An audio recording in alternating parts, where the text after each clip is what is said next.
They told me not to come to Christmas dinner. Didn't say it plain like that, of course. That would have required a backbone. No, Marcus called me on the 23rd, his voice tight, like he was reading off a script someone else wrote. Said they were keeping things small this year. That it was just going to be Claudine and her kids. Said he hoped I'd understand, like he was doing me the favor. I sat there on the other end of the line, the cordless still warm from my hand, and told him, sure, baby, no problem. Told him I'd probably just rest this year anyway. He said, okay, love you. And I said, We both hung up knowing we were lying. The next morning, I made myself a single-plate honey ham, store-bought rolls, boxed mac and cheese with no crust on top. I didn't bother with a tablecloth. Just turned on the TV and watched an old rerun of 227. Mary was still fussing with Sandra, and I was still pretending none of this hurt. They always used to come here, you know, every single Christmas. Marcus and his little girl Jada running through the living room in her socks while I pulled sweet potato pies from the oven. Claudine showing up late loud and unbothered with some new hair and an old grudge. But they still came, and now apparently they'd made new traditions that didn't include me. I walked past the dining table once that day, and for a moment, I swear I saw the ghosts of Christmases past, laughter, gravy stains, little paper crowns from dollar store crackers. But they vanished the second I turned on the kitchen light. By 7:30, I'd washed the single plate and left it to dry. Then I took my seat by the window, the one with the view of the little white truck Marcus used to pull into every year. It never came.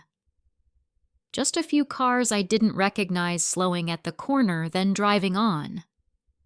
That night I went to bed with a heaviness behind my ribs. Not sadness exactly. Something quieter. A hollow that echoed. I reached for the heating pad, turned it on low, and pulled the covers up to my chin. The phone didn't ring the next day, or the day after, but on the 29th I got a letter. One of those official-looking ones. Thick envelope. Courthouse seal.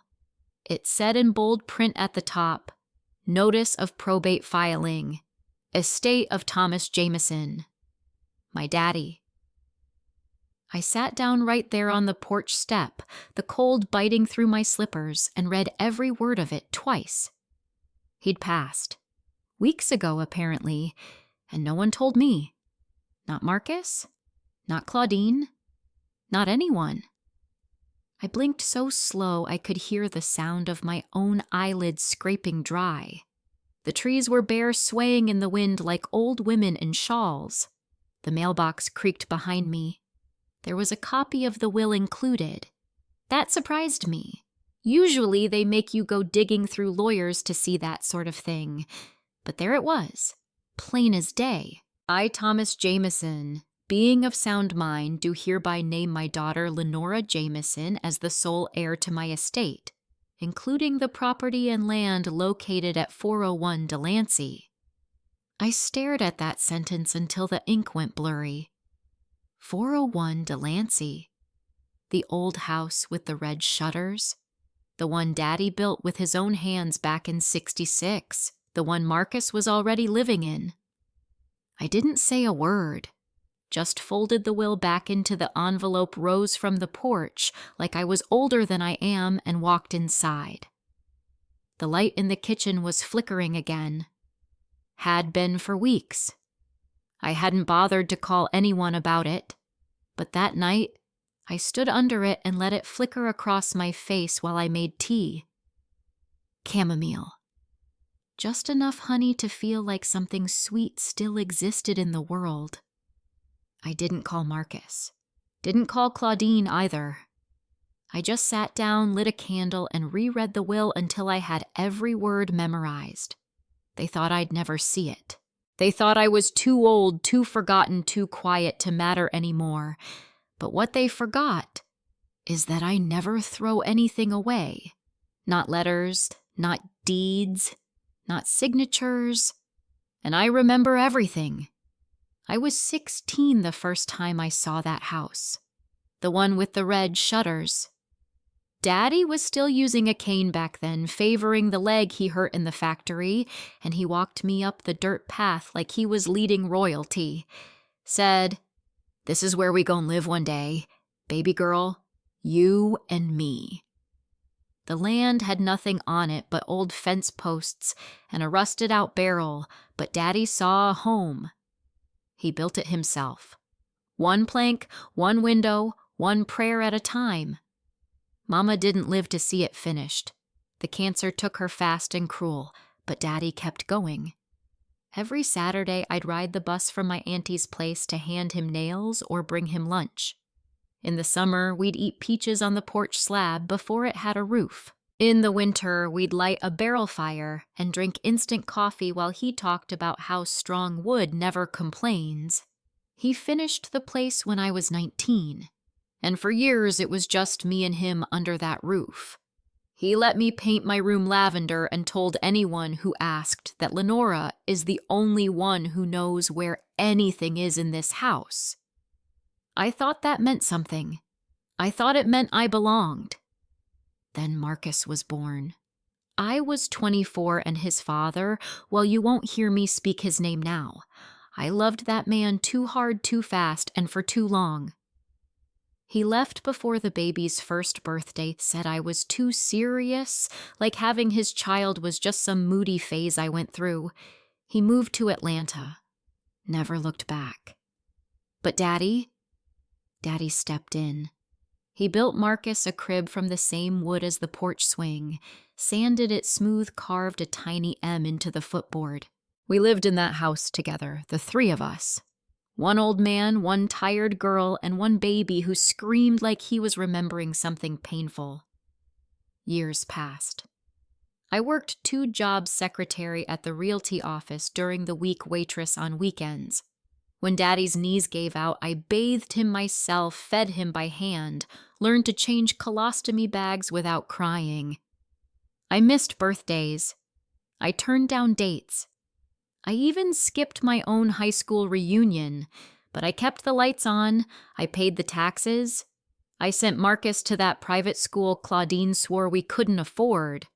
And still when I turned 52, Daddy called me into the den like it was a courtroom. Said he wanted to talk about the future. Said, "You'll have this house when I'm gone." I'm writing it all down so no one can argue. I nodded, but I didn't smile. Something about the way he said it felt like goodbye, and I wasn't ready for that.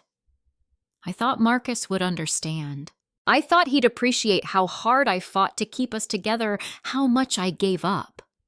But Marcus changed the second he started working for that bank. Got a little money and suddenly everything I did was old-fashioned. He said my cooking was too salty, said I didn't understand real estate, said the land Daddy left was underutilized. He brought Claudine around more. That woman, Lord help me. She's the kind of snake that don't even bother to hiss. She just smiles, stirs her tea, and waits for you to step into your own trap. She'd always been like that, the pretty one, the charming one, the one who thought being the younger sister meant she could always rewrite history. She used to borrow my shoes and not return them. Used to flirt with the boys I liked just to watch me squirm. And when my ex-husband left, she sent me flowers with a card that said, "At least you still have Marcus." They think I forget these things. I don't.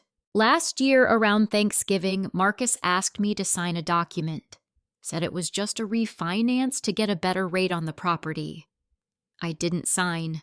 Not because I didn't trust him, I still wanted to, but because something in his eyes looked rushed, like he was racing a clock I couldn't see. When I asked him to let me read it over, he said, "Mama, why don't you ever let me handle things?" I told him, "because I've been handling things since I was your age." He didn't like that. After that, the calls got shorter, the visits stopped, and then came the small Christmas without me.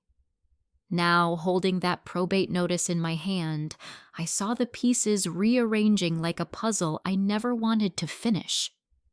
Daddy had left me the house, but the house was already gone. Sold, transferred, scrubbed. Marcus was living in it.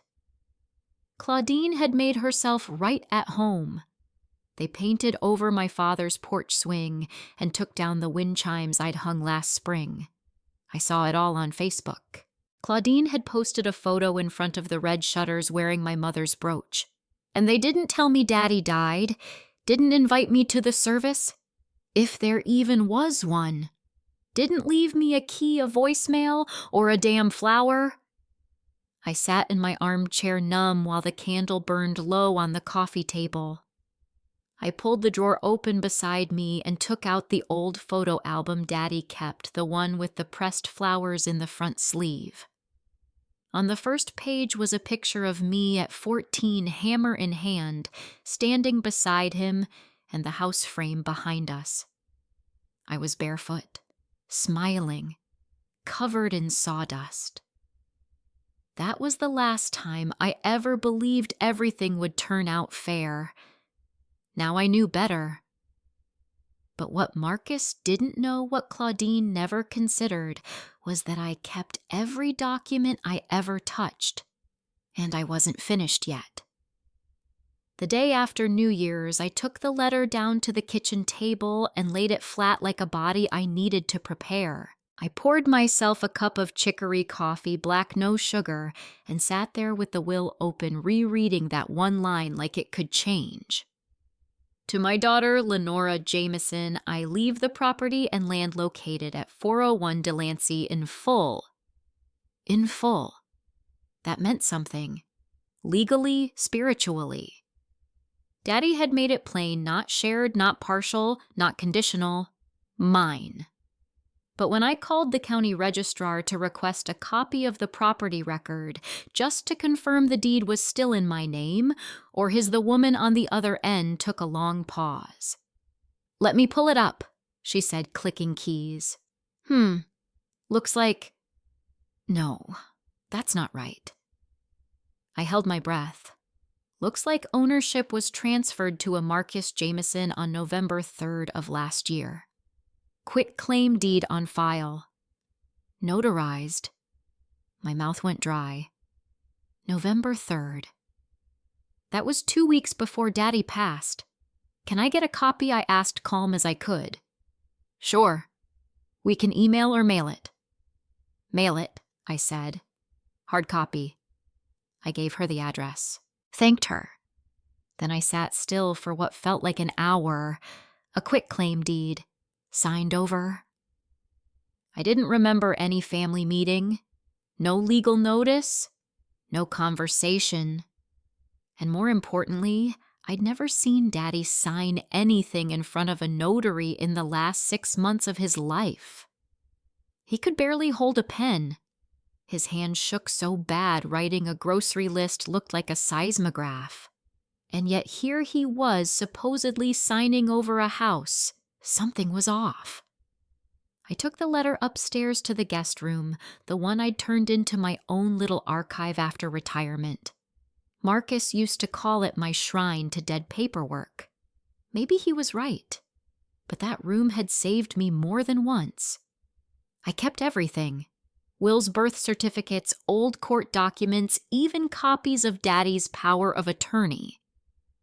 I opened the metal filing cabinet in the corner and slid out the drawer marked J.K. There between Jameson Thomas, deed and Jameson Thomas, medical was the folder I was looking for. Inside photocopies of Daddy's signature from over the years. Neat ones, shaky ones, legal ones.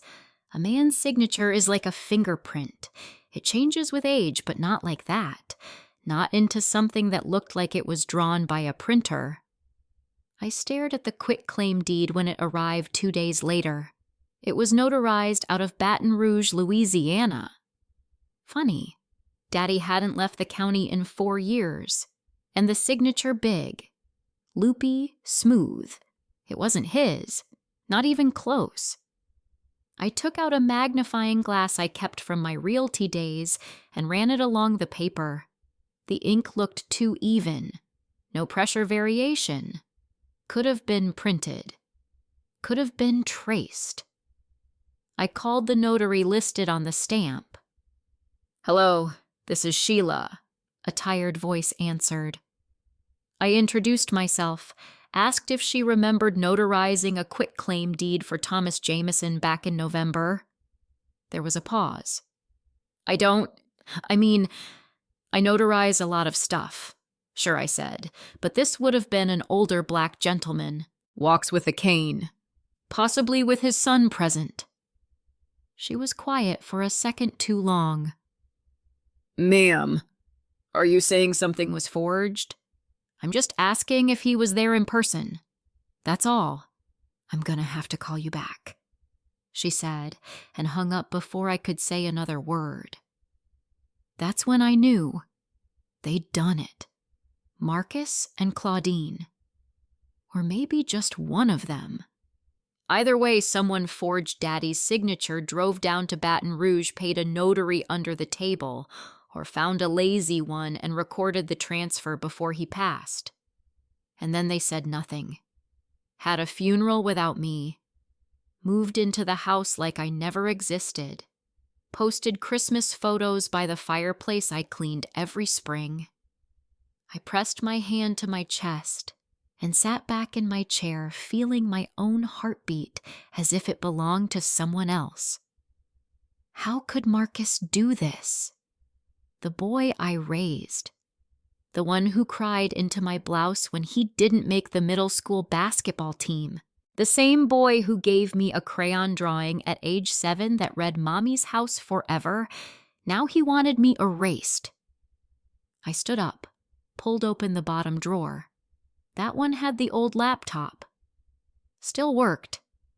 I hadn't used it much since I got my smartphone, but it was what I needed now. I typed in the number of a woman named Sherry Ann Porter, a paralegal I'd trained back when I worked for Garrison and Banks. She owed me. Back then, I'd covered her shifts when her baby got sick. Helped her study for her state exam. When I called, she answered on the second ring. "Miss Lenora, Merry Christmas," I said dryly. "Got a moment for you always." I told her everything carefully. Not emotionally, just facts. Names, dates, signature comparisons, the missing obituary, the forged deed, and the will most important of all that will naming me the sole heir. When I was done, she whistled low. "Damn." "Yep." "Do you have everything scanned?" "Not yet." "But I will." "Okay," she said. "I'm gonna send you a Dropbox link. Put everything in there, originals and copies, and I'll pass it to Jonathan. You remember Jonathan, right? He's a partner now. Specializes in elder fraud." I smiled. First time in days. "I remember." "Miss Lenora," she said, voice serious. "This isn't just shady. This is illegal. If the judge believes that signature was forged, your son could be looking at criminal charges." "I'm not interested in ruining him," I said. "No." "No," I said. "I'm interested in reclaiming what was mine." She was quiet for a second. "Understood. You'll hear from us next week." I hung up and stared out the window again. The trees were bare still. But the ground was mine. And now I had the paper to prove it. I stayed quiet for weeks. Didn't call, didn't text, didn't even open the Facebook app, though. Lord knows Claudine's posts still managed to pop up on my screen through forwarded screenshots from some of the older church ladies. Her grinning on the front porch of my house with Marcus, holding a mug that said, "Home is where the hustle is." Hustle indeed. Let them parade. While they were out there playing family on a stolen stage, I was in here building the case, that Dropbox folder I made for Sherry Ann. It grew like a second child. Every night after dinner, I'd climb the stairs to the guest room and dig through drawers, boxes, bins. I scanned every note Daddy ever wrote me. Every postmarked envelope, every document with his signature, real ones. And not just from years back. I had a birthday card from last year where his hand trembled so much you could barely read the word love. There was no mistaking it, his writing had a limp to it. The signature on the quitclaim smooth as a snake's back. Not his. I found something else too. An old letter Daddy had typed on his manual typewriter, dated 6 months before he passed. A notarized directive, unsigned but fully typed, titled Transfer of Intent. It stated in plain language that upon his passing, 401 Delancey was to remain in my name, as it has always been understood. He never got around to finalizing it, but it was another breadcrumb, another piece of truth. And there was the voicemail, buried in the old answering machine I hadn't used since 2018. I only found it because I was cleaning out a storage bin marked Donate, and the machine beeped when I plugged it in to see if it still worked. Lenora, it's Daddy. I left the documents in the green box, sugar, top shelf in the coat closet. You'll know what to do when the time comes. I love you. My knees nearly buckled. I didn't cry. I just closed my eyes and whispered, I hear you, Daddy. Then I went straight to the coat closet.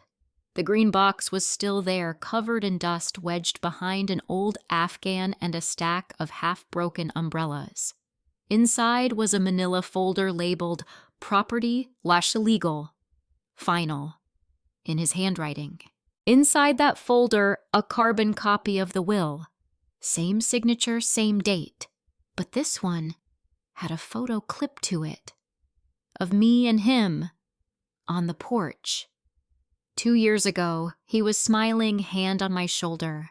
The caption on the back in blue ink said, The One Who Stayed.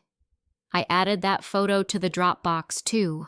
By the end of the month, Jonathan the lawyer Sherry Ann had recommended called me directly. His voice was clipped no nonsense, like someone who was used to putting people back in their place without raising his voice. Miss Jameson, he said, I've reviewed the materials. We have a compelling case. Forgery, intentional misrepresentation, and wrongful property transfer. The fact that they recorded the quitclaim before his passing is our wedge. But it's your documentation, your records that drive it home. I said nothing. Just let the silence answer. He went on. I've filed a petition to revoke the transfer of title and request a full evidentiary hearing. The court date is set for February 27th. You are, of course, required to attend. I'll be there, I said. Good, he said, because they won't expect you to be. I laughed. The sound surprised even me. It came from somewhere deep. Not joy exactly, but the feeling you get when your feet finally find the floor after floating too long in someone else's lie. The day the court notice was served, I imagined Claudine's face. Maybe she was still wearing one of my old scarves, the ones she pretended to admire before slipping into her bag when she thought I wasn't looking. Maybe she was drinking coffee from the mug Marcus had bought me on my 60th, the one that said Queen of Everything. It wouldn't be enough to ruin them. That wasn't my aim, but I wanted them to feel for a moment the way I'd felt that night by the window, small, dismissed, forgotten, uninvited from their own illusion. In the meantime, I got my papers in order. Picked out a soft gray suit with mother-of-pearl buttons, polished shoes, found the old brooch Mama used to wear to Sunday services shaped like a magnolia bloom, elegant and firm. I walked every morning to build my strength, down the block and back even when my knees ached. I started journaling too, not about them, about me, about what I wanted the rest of my life to look like once the noise died down. Peaceful, quiet, soft, maybe with a dog, maybe without a phone. and I kept the will on my nightstand. Every night before bed, I'd read the line again. To my daughter Lenora Jameson. Like a prayer, like a hymn. I'd say it under my breath and feel my shoulders loosen. One day near the end of January, Marcus called. I let it ring 3 times before I answered. "Mama," he said. His voice was thin. "Marcus, I got some mail today. From the court." I think there's been a misunderstanding." "No," I said. "There hasn't." He paused. "I thought we talked about this, about the house." "We didn't," I said. "You talked, I listened, and then you lied." Another silence. "I didn't mean, I know what you meant," I said. "I know exactly what you meant." "Mama, please." I hung up. Didn't raise my voice. Didn't tremble. Just ended it. And when the court date came around, I would walk in with a folder of receipts, a lawyer who believed me, and a brooch on my chest that sparkled under the courtroom lights. They could wear their best clothes, but I'd be wearing the truth. The morning of the hearing, I rose before the sun. My body moved slow but steady. I laid out the gray suit I'd chosen weeks ago, the one with the soft lining that didn't itch and buttons you could undo even when your hands were stiff. I ironed the hem, steamed the collar, pressed my palm flat to the fabric like it was armor. Then I opened the little black velvet box I hadn't touched since Mama passed. Inside, her pearls. Just a single strand yellowing slightly at the clasp, still strung tight after all these years. I clipped them around my neck, then pinned her magnolia brooch above my heart. I didn't eat. Just a few sips of warm water and 1 hard-boiled egg out of habit. I packed my folder copies of the will, the voicemail transcription, Daddy's sample signatures, the letter he'd typed but never signed. I carried it all in a leather satchel I'd bought in 1994 for interviews that never came. The Uber driver didn't talk much. I was thankful. The courthouse loomed gray and square against a blue February sky, the air clean and cool like it had just been rinsed. My heels clicked sharp on the sidewalk as I walked inside. I kept my shoulders back. I wasn't here to beg. I was here to be seen. Jonathan met me at security. He wore a navy suit with a tie that looked expensive and a folder twice the size of mine. "You look formidable," he said. I smiled, but only slightly. "That's the plan." Inside the courtroom, I spotted them right away. Marcus, Claudine, both sitting in the front row on the right side. Claudine wore red, bold, but tired looking, and Marcus looked thinner than I remembered, like he hadn't been sleeping. He glanced up when I entered. Didn't smile. Didn't wave. Just looked like he'd seen something he thought was buried rise up from the earth. I sat across the aisle near the window. Light filtered in through the high glass panes, catching on my pearls. I sat still, both feet on the floor, hands on my lap like Mama taught me when I was small. The judge entered. She was a black woman about my age, with gray at her temples and lines around her eyes that looked earned. That gave me peace. She'd know. She'd see. Calling the matter of Jameson v. Jameson et al., contest of estate and property transfer, the bailiff read. Jonathan stood. "Your Honor, we contend that the property located at 401 Delancey was unlawfully transferred via a forged quitclaim deed in direct contradiction of a valid will on record. We intend to demonstrate that the deceased Thomas Jameson had neither the physical capacity nor mental clarity to execute the deed in question on November 3rd, and that the signature does not match verified samples." The judge nodded. "And the defendants?" Marcus's lawyer, a sharp-faced man in a plaid tie, stood. "Your Honor, The property was transferred legally and recorded properly. The signature was witnessed and notarized. There is no concrete evidence to the contrary." Jonathan opened his folder and began laying out our case one piece at a time. First the will, then the real estate records with the suspicious transfer date, then Daddy's signature samples, then the voicemail transcript. When the judge asked if we had the recording, Jonathan nodded and pressed play from a small device. Daddy's voice crackled through the courtroom. "Lenora, I left the documents in the green box, sugar. Top shelf in the coat closet. You'll know what to do when the time comes. I love you." I watched Marcus's shoulders tighten. Claudine shifted in her seat, her mouth pulled tight like she'd swallowed a lemon. The judge turned to them. "Do you contest the validity of this will?" Plaid Tie stood. "We contend the quitclaim deed supersedes the will. And you're asserting that Mr. Jameson was of sound mind and body at the time of signing, yes, Your Honor." The judge leaned forward. "Then why wasn't the will updated to reflect that transfer?" Plaid Tie hesitated. "We can't speak to that." Jonathan smiled softly. "Because the will wasn't updated, because it wasn't supposed to be. The house was never meant to leave her hands." He handed the judge a photo, the one from the green box, Daddy and me on the porch. This was found clipped to the will. On the back it says, "The one who stayed." The judge studied it. She didn't say a word. Then she looked at me. "Miss Jameson, would you like to speak?" I stood slowly, not for drama, just to feel the weight of the moment.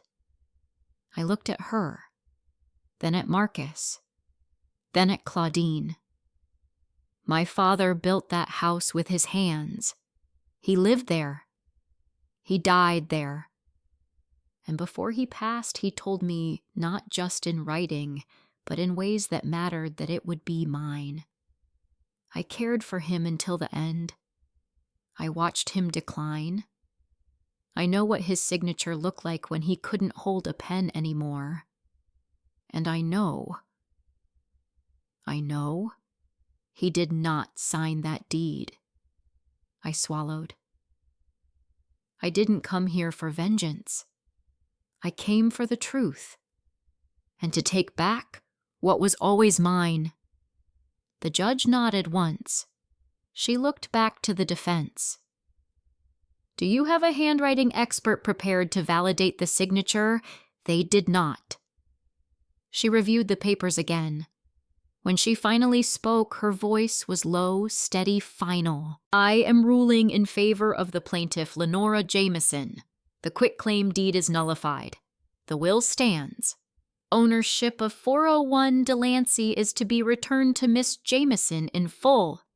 She banged her gavel once. I didn't flinch. Marcus looked like he might cry, but I didn't look long enough to confirm. Claudine stood and walked out without a glance in my direction, red dress flicking behind her like the tail of something venomous. I gathered my folder, buttoned my coat, walked past them without a word. In the lobby, Jonathan smiled. "You did it." "No," I said. "I kept it." The Uber ride home was silent again, but this time the silence felt warm. That night I stood on the porch of my house, the one with the red shutters, and watched the wind move through the empty garden bed. I imagined what I'd plant come spring, azaleas maybe, or lavender, something that blooms quiet but strong, something that doesn't need an audience to be beautiful. I moved back in on a Thursday. Didn't wait for the weekend, didn't send notice, didn't ask permission. I just called the locksmith at 8 a.m., met him outside with the court order in hand, and had every lock changed before noon. The sun was high by the time I stepped into the house, my house, and stood in the middle of the living room like I was meeting it for the first time. It was quiet. Not the kind of quiet that feels cold or abandoned. This was the kind of quiet that has nothing left to prove. The air still held that faint smell of cinnamon Claudine's doing, I guessed. She always overused those fake-scented plug-ins, the ones that made everything smell like cheap cookies and bleach. I pulled each one out of the wall, tossed them in a trash bag, and opened every window. Let the house breathe. Let me breathe. The curtains were different. Beige, store-bought stiff. I took them down one by one and folded them gently, even though I wanted to rip them from the rods. But rage doesn't belong in a home. I'd already had enough of that. Instead, I walked out to the storage shed behind the garage and pulled out the soft cotton drapes I'd stored in plastic 10 years ago, light blue, the color Daddy once called sky-washed. I hung them myself. No ladder needed, just a stool and steady hands. I found the porch swing, the one they'd taken down, tossed into a corner of the garage, dusty and leaning sideways. 2 of the ropes were cut clean, deliberate. But I had wood glue. I had time, and I still remembered how to work with my hands. By sundown, the swing was hanging again. Not perfectly, one side creaked, but it was there. I sat down slow, felt it take my weight, and looked out across the yard. The grass was yellowed from neglect, patchy in places, overgrown in others. But underneath I could see it, the shape of what used to be. The garden bed Daddy and I dug out with shovels and bare hands. The old stone border he made from salvaged bricks. The spigot that still dripped every few seconds like a ticking clock nobody noticed. I walked the edge of the yard barefoot, felt the earth, soft in some spots, dry in others, alive, all of it. The next morning I was up at dawn. I didn't sleep much that first night back. Not out of fear, out of fullness. My mind played back every sound the house made, the creak of the floorboards, the way the hallway held light, the pop of the heating unit under the window. Nothing was unfamiliar, but nothing was quite the same either. This was a house that had been used by people who didn't love it. You could tell. The walls were clean but cold. The air smelled like absence.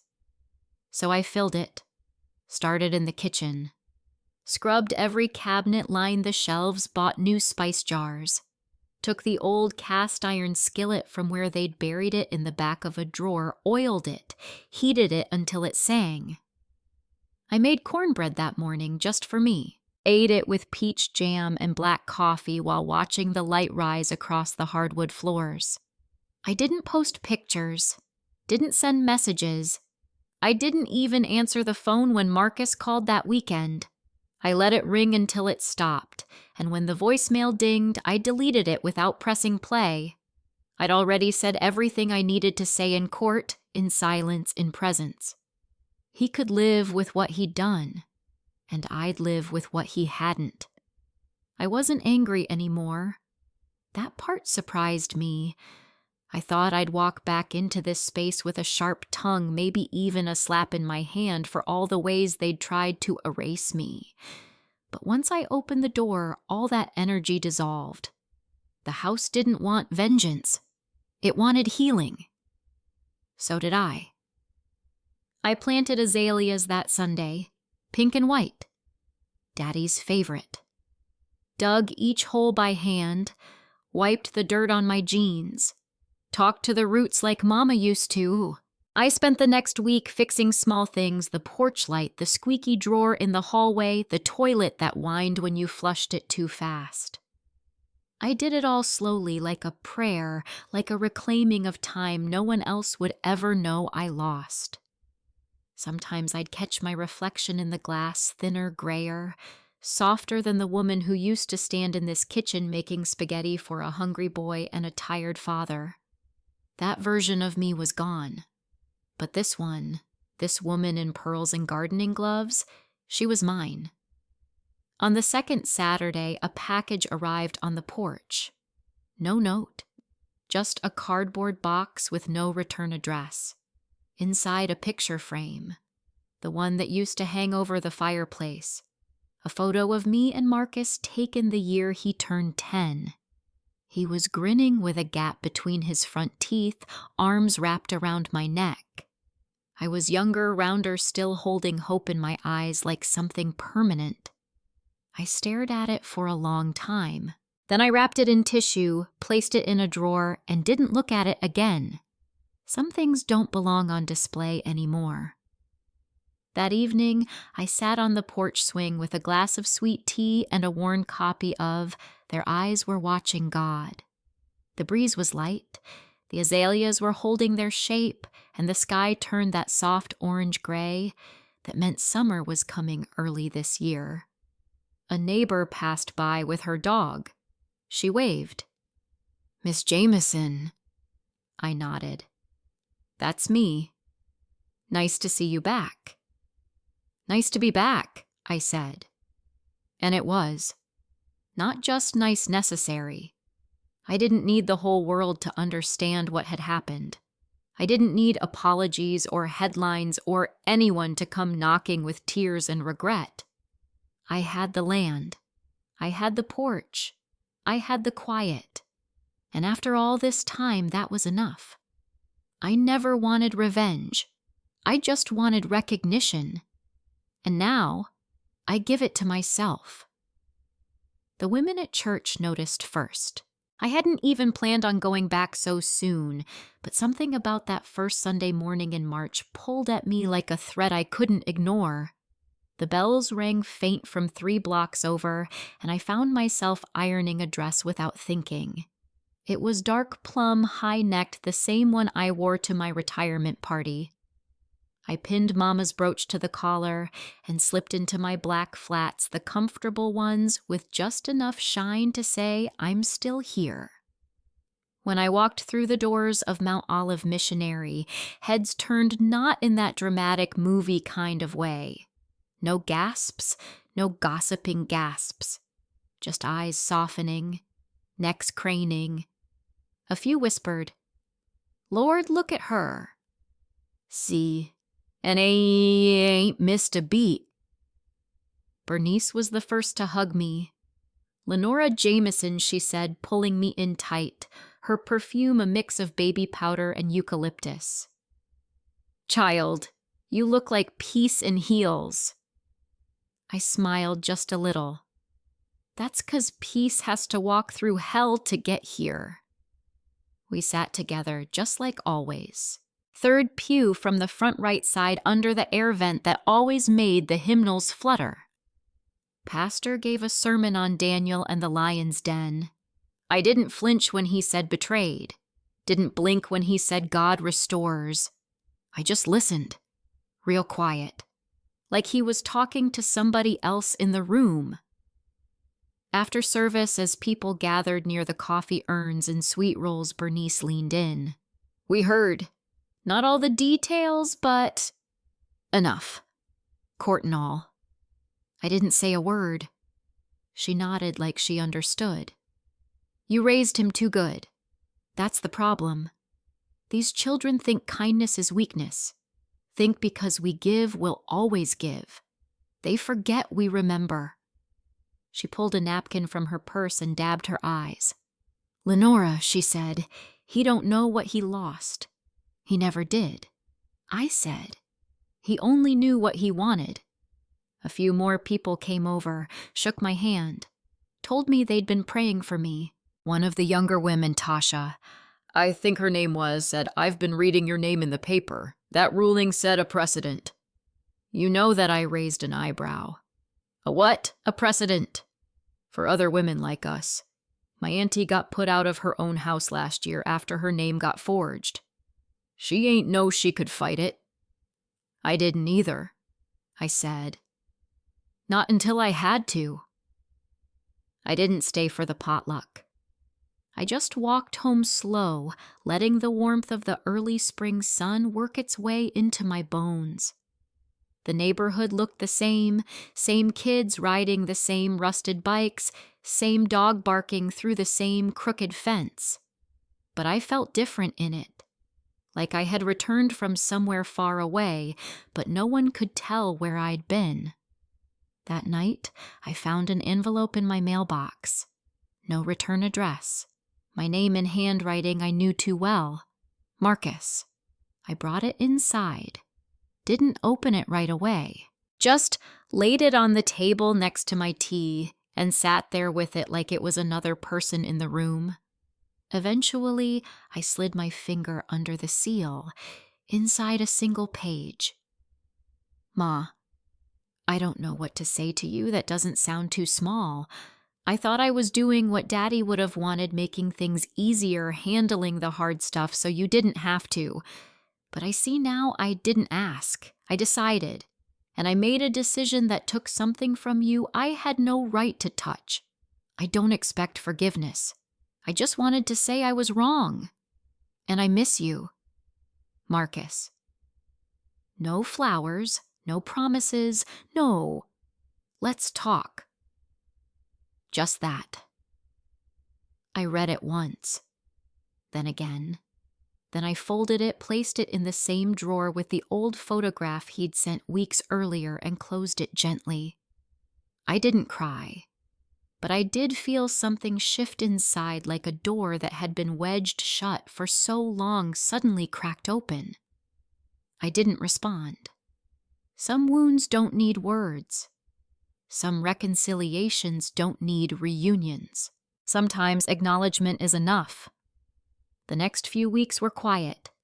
I cleaned out the closets room by room, tossing what didn't belong, reclaiming what did. I found old shoe boxes full of greeting cards, school photos, receipts from every time I'd paid a light bill that wasn't mine. Evidence of a life spent giving. No wonder they thought I'd hand this house over without a fight. I had handed over everything else without hesitation. But now I was learning the difference between generosity and self-erasure. And I wasn't erasing anything anymore. One afternoon, I stood in the front yard with a watering can feeding the azaleas when a couple passed by new to the neighborhood. They slowed, then stopped. "Excuse me," the woman said. "Are you the owner here?" I turned. "Yes, ma'am." She smiled. "It's beautiful. We've been admiring your shutters. That color's so bold." I looked at the house, really looked at it. The red was a little faded, sure, but still proud. Still loud in the best way. "Thank you," I said. "They've been that way since my daddy built them." "Well, they sure make the whole block feel alive," she said. And that's what it was. Alive again. I wasn't rich. I wasn't famous. I didn't win the kind of victory people write songs about. But I was standing in the yard my father laid with his bare hands, wearing his granddaughter's old sun hat, watering flowers I planted with my own. The house didn't shine like a magazine cover, but it had a heartbeat again. My heartbeat. And the land, this land, didn't just carry memories, it carried proof. Proof that I'd stayed, that I'd endured, that I'd returned, and that no one, not family, not law, not betrayal, could steal my name from its soil again. Spring stretched slow and steady across the lawn. By mid-April, the azaleas had bloomed in clusters so thick they looked like fire little flames rising out of the ground I once thought would never forgive me for leaving it. I didn't realize how much of myself I'd buried beneath this house. I found a shoebox tucked behind the hallway closet one morning. I almost missed it. Covered in dust, wedged behind a row of mismatched shoes I hadn't worn in years. It was labeled in Daddy's handwriting, all caps, Land and History. Inside were photos, some so faded the color had bled right into the paper. One showed Daddy as a young man standing next to the skeleton of the house, shirtless under the sun hammer in one hand and cigarette in the other. Another photo showed the land before anything had been built, just tall weeds, a spade stuck upright in the dirt, and a pair of boots at the edge of the frame.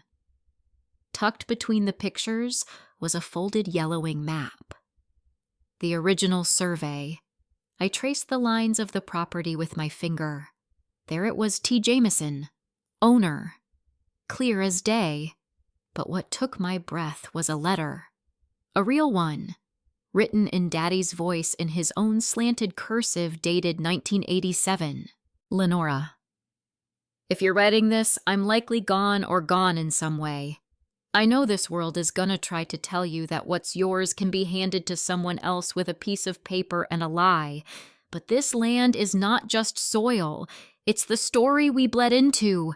I built this house with calluses and your help, and you earned every inch of it. Don't let nobody tell you otherwise. Keep the records. Keep the proof. Keep your name written down where no one can erase it. I love you.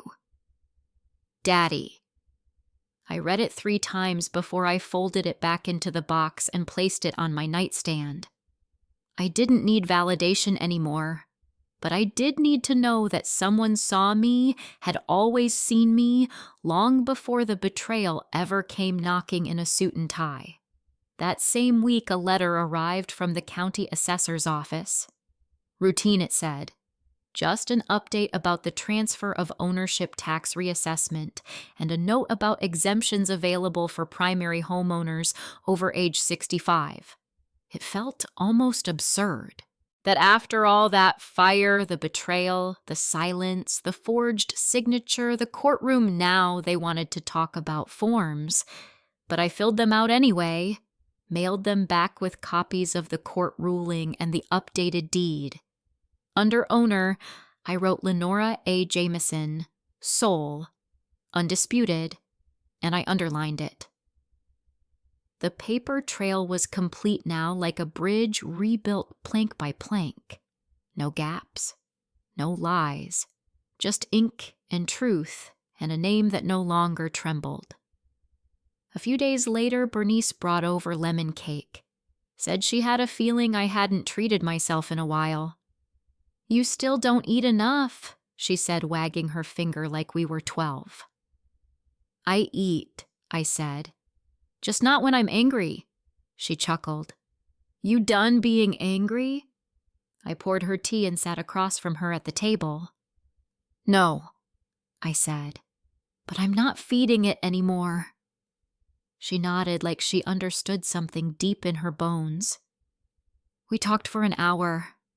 About the garden, about the neighbor's dog that kept getting into my trash, about Pastor's new wife who'd been trying to organize the choir even though she couldn't carry a tune in a bucket. And then as Bernice stood to leave, she said something that stuck. You know what they'll remember? She asked. I raised my eyebrows. That you stayed, not how they tried to move you. After she left, I sat by the window and thought about that. I didn't win some grand war. There was no applause when I walked back into this house. No parade. No family reunion. Just a key in a door and the sound of my own footsteps on old wood. But I stayed. And that's what mattered. There were still traces of them here and there. A mug in the cabinet that wasn't mine. A piece of mail addressed to Mr. M. Jameson. One afternoon, I found an envelope stuck behind a drawer in the back bedroom, an old check from Claudine's account made out to Marcus for exactly $2,000. Memo line read, refinance, convince her. I burned that one in the fire pit, watched the ink curl into smoke and disappear into the dusk. Some truths deserve to be preserved. Others deserve to be turned into ash. Later that night, I sat on the porch swing and ran my fingers along the rope where it creaked. I didn't try to fix it. Some things aren't meant to be perfect. They're meant to hold us even if they make a little noise while doing it. The moon was full and low, casting a silver sheen across the grass.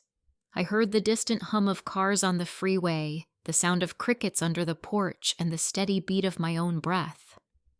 No one came by. No phone rang. And for the first time in a long time, I wasn't waiting for anyone. I leaned back and closed my eyes. Not to sleep, just to listen. To the house. To the land.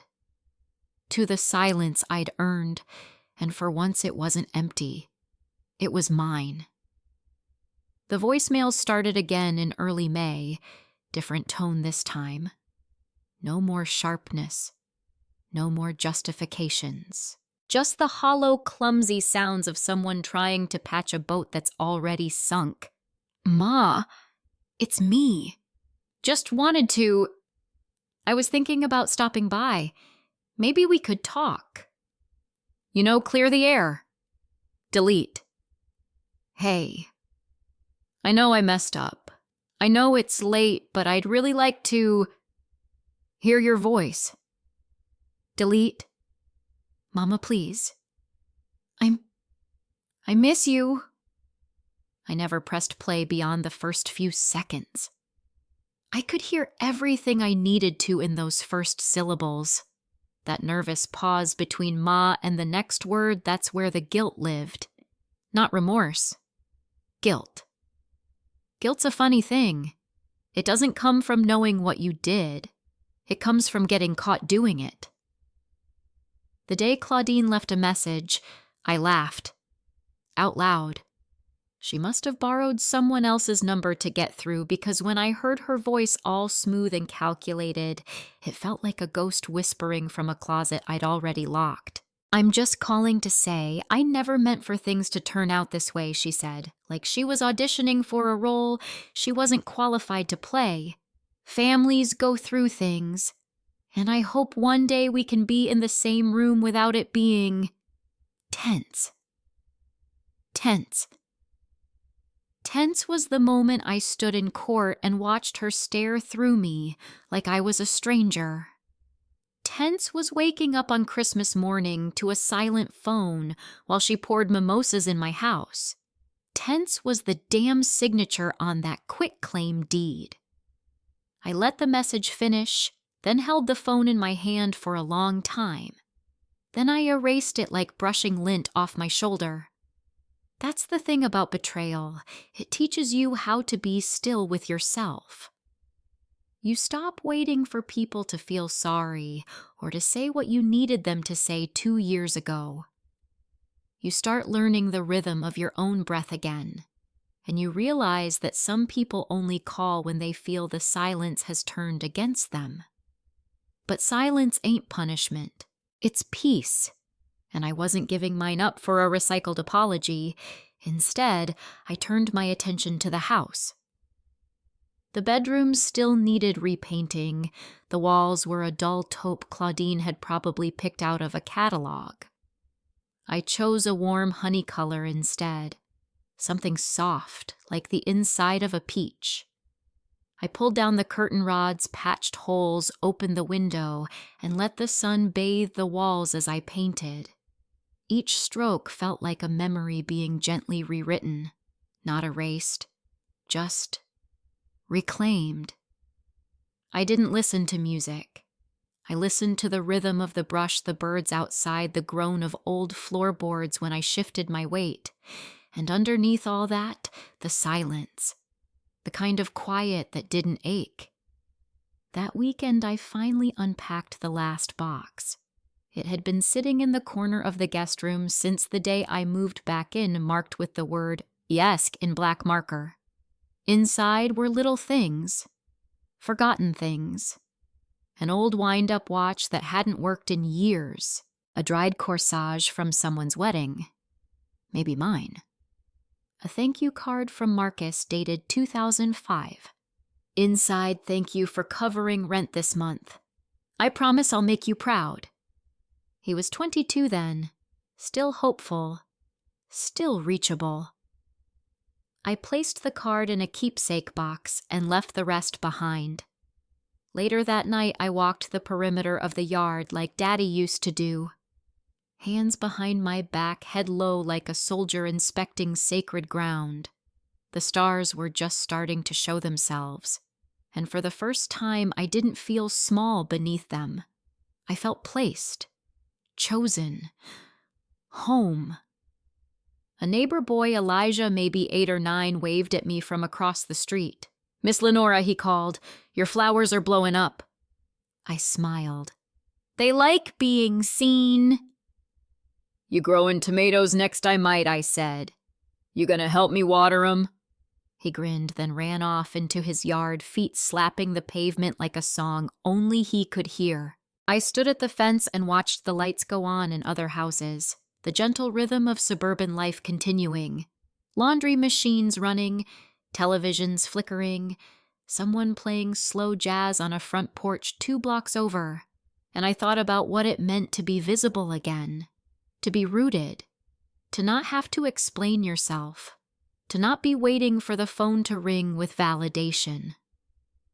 I left the porch light on that night not for anyone else, just because I liked the way it cast gold across the floorboards. The next morning I found another letter in the mailbox, handwritten, no return address, no stamp. It was just a scrap of paper, torn from a spiral notebook. "I know I don't deserve to ask, but if you ever want to talk, I'll be here, even if you never write back."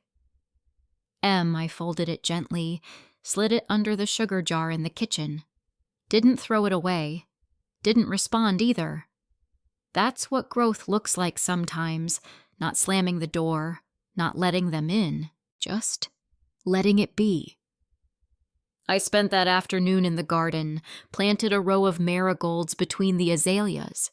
Mama used to say they were guardians of the flowers, said they kept pests away and bad spirits too. I never asked where she heard that. Some things you just know.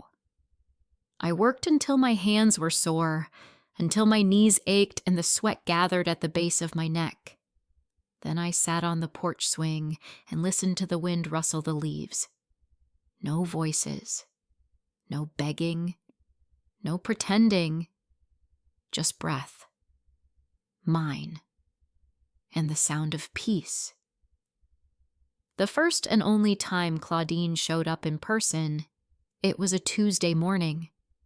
I was in the backyard barefoot in the grass, hosing down the patio stones where some pollen had settled thick like yellow powder. The sky was overcast but warm, the kind of morning that feels like it's holding its breath before the rain. I heard the crunch of heels on gravel before I saw her. She didn't come through the front. She came around the side of the house like she was sneaking in as if the red shutters wouldn't give her away. Always so bold in what didn't belong to her. I didn't turn around right away. I let her get close enough to smell the honeysuckle before I said anything. "Wrong side of the house, Claudine," I said. "Guests use the front." She stopped, her heels sinking into the soft ground. "I didn't come to fight," she said, voice syrupy, fake sweet. "Then why are you here?" I asked, turning slowly, the hose still in my hand, water pooling at my feet. She wore a cream pantsuit too light for yard work, too clean for apology. Her hair was pulled tight, earrings gold, and too loud for daylight. She always dressed like she was expecting a camera crew. "I thought maybe we could talk." "You've had months," I said.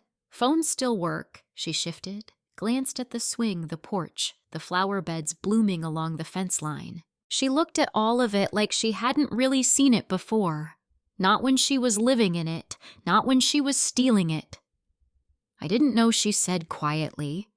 I didn't know he didn't sign that paper. I trusted Marcus. I raised an eyebrow. So did I. A long silence stretched between us. The hose clicked off as I tightened the valve. She stepped forward. I just thought, maybe we could find some kind of middle ground. I let out a breath through my nose. Not a laugh, not even a scoff. Just disbelief cooling itself. You wanted the house, I said, but I held the ground. There is no middle. Her face tightened, but she caught herself. Claudine was always good at managing her expressions. She knew when to cry, when to smile, when to play humble. But I'd grown up under the same roof as her.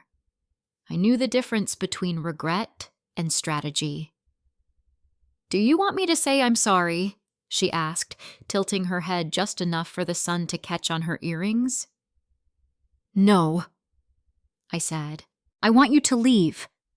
Her lips parted like she might argue, but something in my face must have told her the conversation was over. She stood there for a second too long, eyes drifting around like she was trying to memorize everything, or maybe erase it from memory altogether. Then she turned and walked away. I watched her leave, didn't follow, didn't look back, didn't feel a thing. That night I sat on the porch swing, hands resting in my lap, a wool blanket across my knees. The stars were slow to appear tucked behind a layer of lazy clouds, but I waited. They always come eventually. Inside, the phone blinked again. Another voicemail. I didn't get up. Instead, I closed my eyes and thought about my daddy's hands, how they'd look when he came home from a day of building. Calloused, cracked, lined with dust. He never apologized for those hands. Never hid them. Real work leaves marks, he used to say. If you walk away clean, you didn't dig deep enough. The house wasn't just a place. It was proof. Proof of work, of memory, of grief, of me. I stayed out there until the chill settled in, the kind that creeps low into your bones and reminds you you're alive. I went to bed without checking the voicemail. In the morning, I found a letter in the mailbox. Handwritten. Different handwriting this time, tighter, smaller, cautious. Ma, you don't have to answer me. I know I lost the right. But I saw Aunt Claudine today. She said she tried to come by. She looked different, like someone who finally had to sit with herself. I can't undo what I did, and I don't expect you to ever trust me again. But if you ever want me to help around the house, I will. I can cut the grass, fix the gutter. You don't have to talk to me. Just leave the tools out. I'll show up. Even if I just get to see the house standing again with you in it, I'll be grateful. Marcus. I folded the letter, tucked it into the drawer with the first one. Then I stepped outside, walked around the side of the house, and looked up at the gutter he mentioned. It did need fixing, but not yet.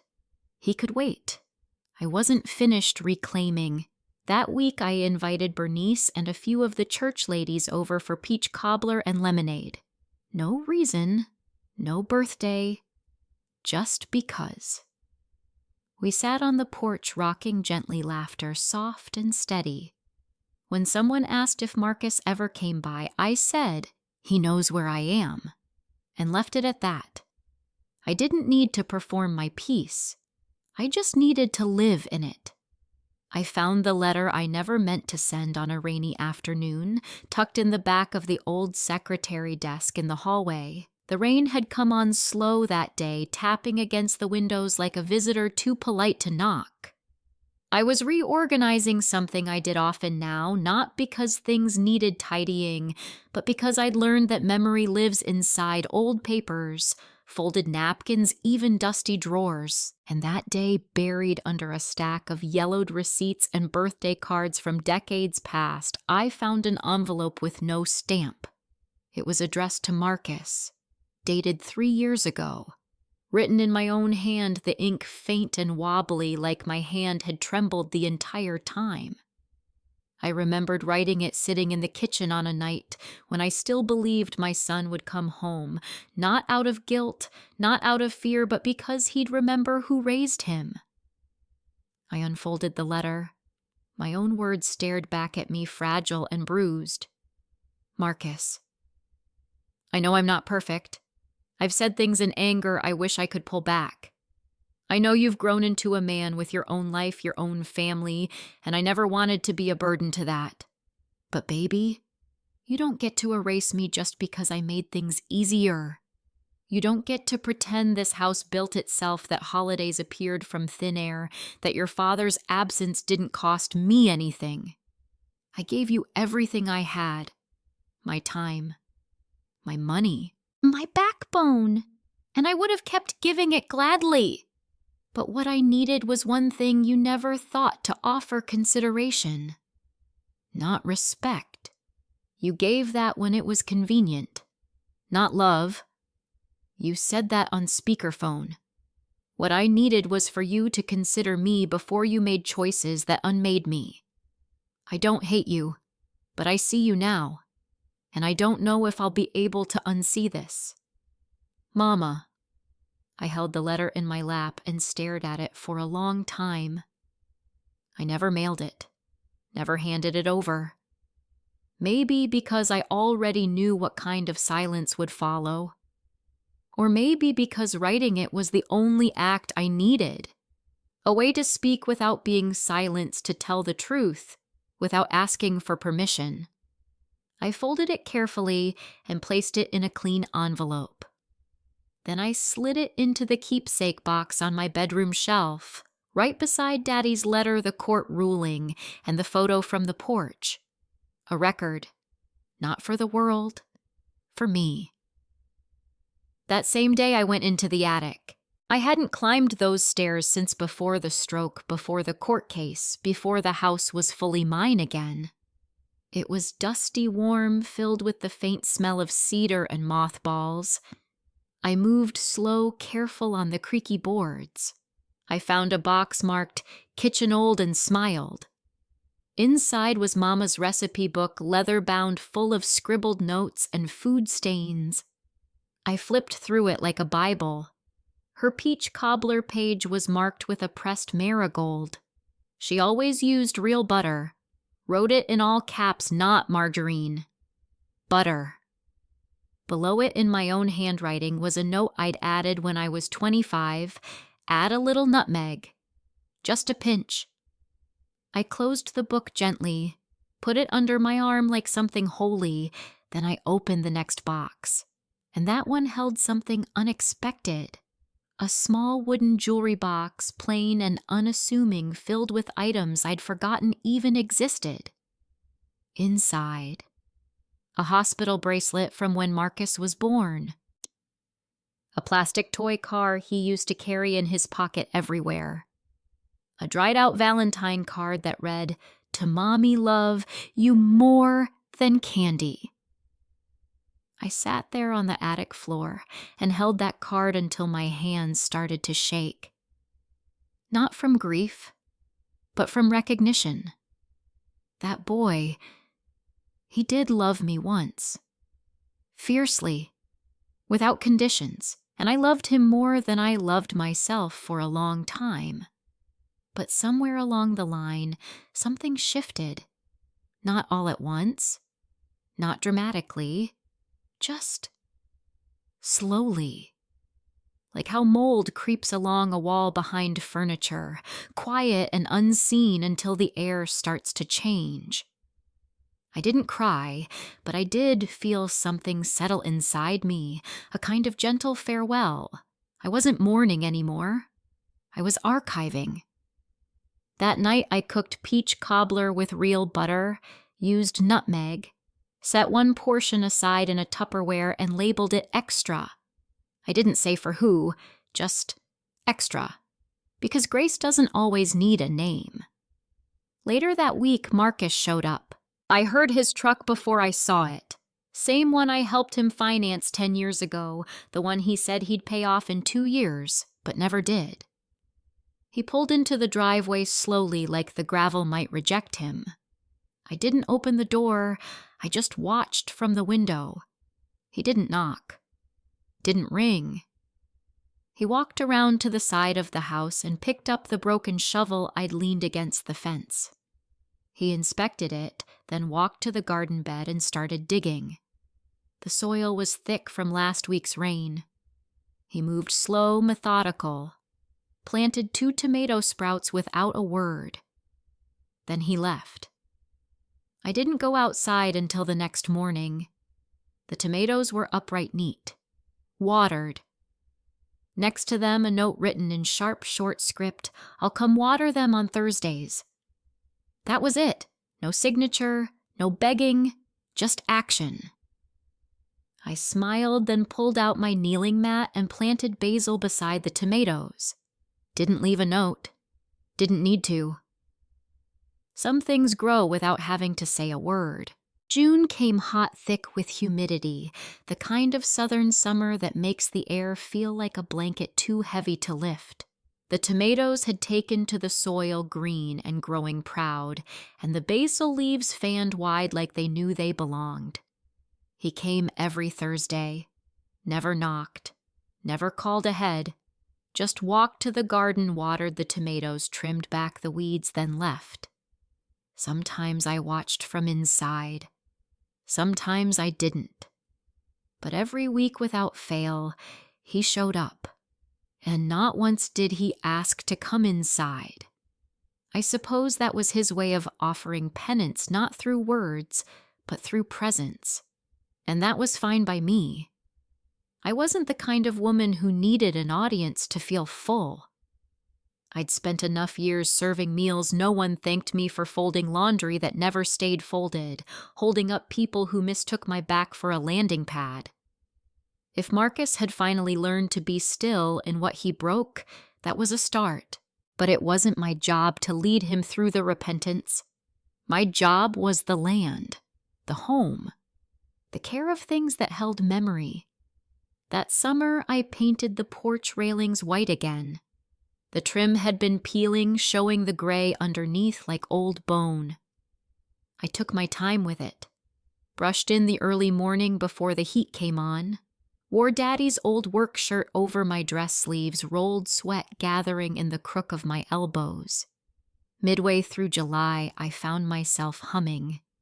I hadn't realized I'd stopped humming until the tune came out soft and aimless, the kind of melody that doesn't belong to a song, but just to peace. Mama used to hum when she made biscuits. Daddy hummed when he sanded wood. And now it seemed I hummed when I remembered I had nothing left to prove. One Sunday after service, I came home to find a small box on my doorstep. No name. Inside 2 jars of homemade fig jam and a note written in Marcus's handwriting. From Jada. She made it herself. Asked if you still eat biscuits on Sunday. I hadn't seen my granddaughter since the hearing. The last I'd heard, she'd started at Spelman and was majoring in psychology. Smart girl. Always was. I wondered if she knew what had happened. If anyone ever told her the full truth, the documents, the forgery, the silence, or if she just thought Grandma had drifted away like so many women in this family had been taught to do.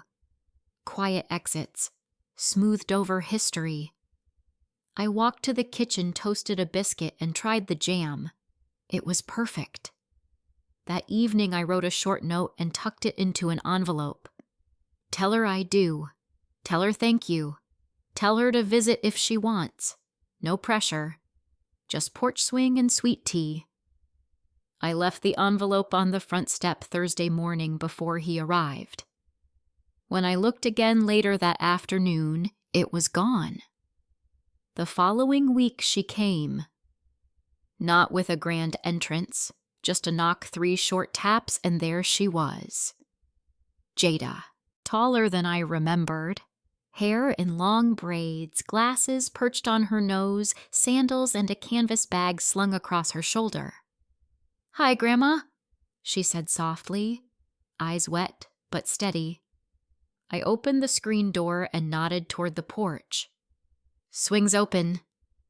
She smiled, stepped past me, and sat with the kind of grace you only get when someone taught you to sit still before you learned how to talk fast. We didn't talk much at first, just watched the tomatoes grow, the wind play with the chimes, the last light of the day move across the grass like it was blessing everything in its path. Then she asked, "Do you still have the photo of you and Great-Grandpa on the porch?" I turned my head slowly. She smiled. "Daddy told me." "Eventually." I nodded. "He told you everything." She hesitated. "Most things." I stood, went inside, and came back with the framed photo, the one Daddy kept in his green box, the one with the caption on the back, the one who stayed. She held it in her lap like it was something sacred, ran her fingers along the edge, didn't speak. After a while, she said, "They tried to rewrite the story." I looked out across the yard, then at her, "But the land remembers," I said. She looked at me and nodded. "I'm glad you stayed," she whispered. "Me too." We didn't need to say more. She stayed an hour, left with a container of cobbler and a clipping of basil wrapped in a wet paper towel, promised she'd be back next Sunday. As she walked away, I watched her move like she belonged to the place, like even with all the mess that came before, something had rooted in her that couldn't be shaken loose by lies or silence.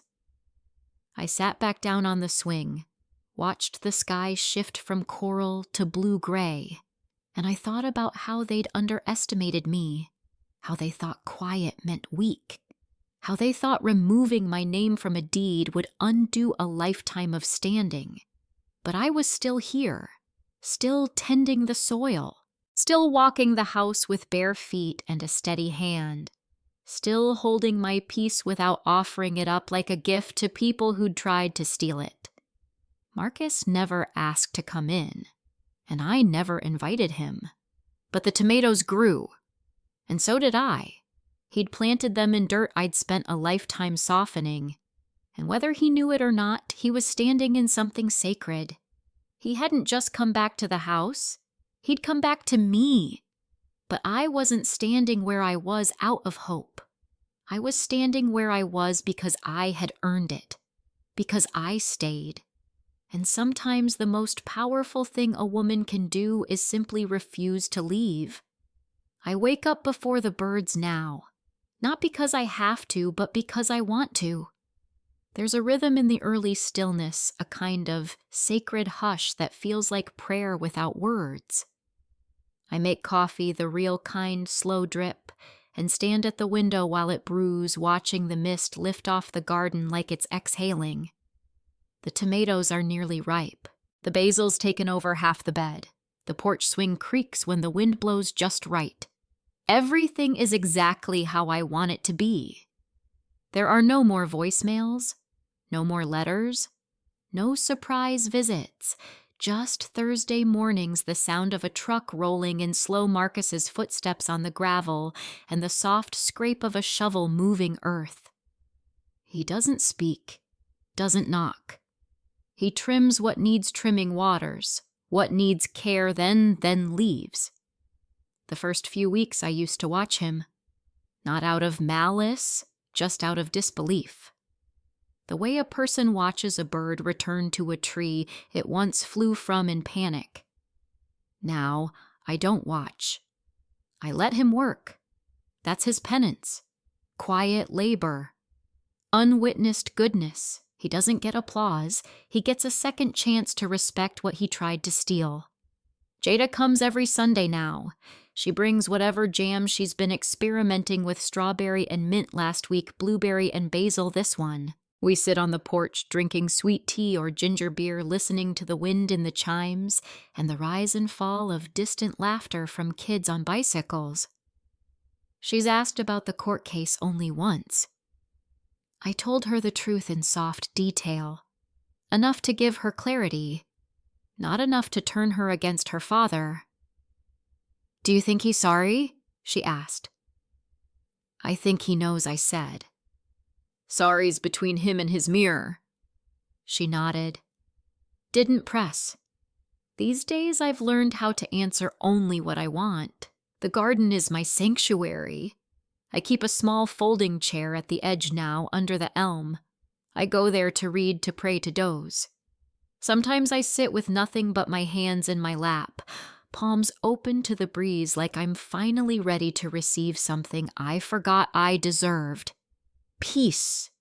Not the kind that comes after a battle bloody and bruised, but the kind that arrives like dawn, soft, slow, undemanding. The house doesn't feel haunted anymore. Not by what they did, not by who didn't show up. It feels alive again, filled with breath and bread baking, and my quiet voice singing lines from old hymns I'd half forgotten I knew. I planted lavender near the front step. That was Daddy's idea once, though he never got around to it. Said it'd keep the air sweet and the bugs polite. When it bloomed, I picked a few sprigs and tucked them in Mama's Bible. She'd have liked that. Marcus left a package last week. A new hose, sturdy and bright green, coiled neatly on a metal reel. No note. Just the thing itself. I attached it to the spigot, turned it on, and smiled when the water came out smooth and strong. For the first time in a long time, I didn't flinch at a gift. Not everything has to be earned with guilt. Some things just arrive. And when they do, you accept them with open palms or not at all. The old receipts, the court documents, the letters, they're all packed away now, stored in a box labeled kept truths. I don't look at them, but I don't throw them away either. There's a time and place for remembering, just like there's a time and place for laying things to rest. I don't know if I'll ever let Marcus back inside the house, but that's not the question anymore. The question is whether I feel whole. And I do. The grass grows steady under my feet. The porch holds me like it always did. The walls remember laughter, but they also know the strength of silence. And me, I am not waiting anymore. Not for apology, not for recognition, not for repair. I am the woman who stayed, the woman who rebuilt from the inside out, the woman who stood still while everyone else scattered. And now I tend to my peace the same way I tend to my garden, with care, with quiet hands, and with full ownership. Some treasures had been recovered. Others more valuable still had been discovered for the first time. It wasn't the ending I'd expected.